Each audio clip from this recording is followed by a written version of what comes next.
প্রকৃতিকে ভালোবাসেন এবং শান্ত পরিবেশে সময় কাটাতে চান তাদের জন্য এটি একটি চমৎকার জায়গা। Welcome to my first blog. আজ আমি দেখাবো আপনাদের শুশুনিয়া পাহাড়ের রহস্যময় কিছু জায়গা। তো চলুন ঘুরে আসি। শুশুনিয়া পাহাড়ের যে সব রহস্যময় জায়গাগুলো আছে সেগুলো ঘুরে ঘুরে আপনাদের দেখাবো। আসুন।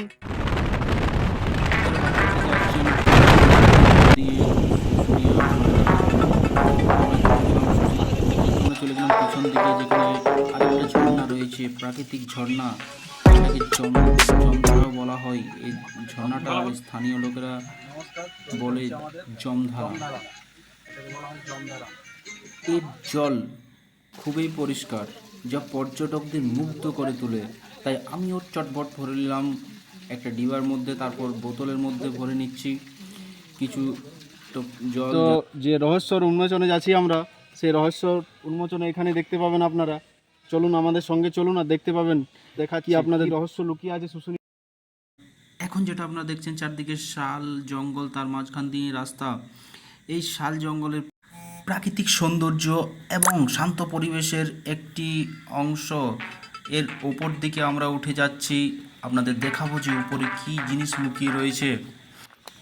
ভিডিওটি স্কিপ না করে শেষ পর্যন্ত দেখুন, আপনাদের কি দেখানোর জন্য নিয়ে যাচ্ছি উপরের দিকে।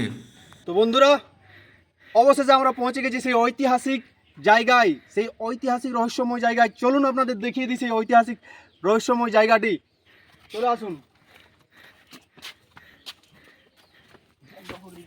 প্রত্নতাত্ত্বিক নিদর্শন রহস্যে ঘেরা, যা আপনাদের দেখানোর জন্য কষ্ট করে এসেছি অনেকটা রাস্তা পাড়ি দিয়ে।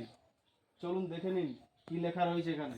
ওপরে লেখা রয়েছে রাজা চন্দ্রবর্মনের শিলালিপি। গুহার দেওয়ালে সংস্কৃত ভাষা ও ব্রাহ্মী হরফে উৎকীর্ণ শিলালিপি দুটি রাজা চন্দ্রবর্মনের শিলালিপি নামেও খ্যাত।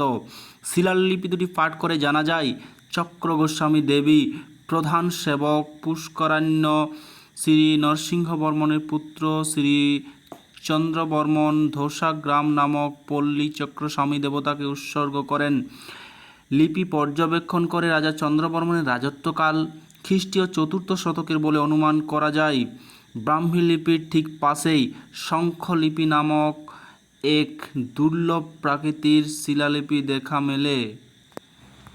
খ্রিস্টীয় 4র্থ শতাব্দীর শিলালিপিগুলি অনুসারে এই স্থানের নাম পুষ্কারান রাখা হয়েছিল।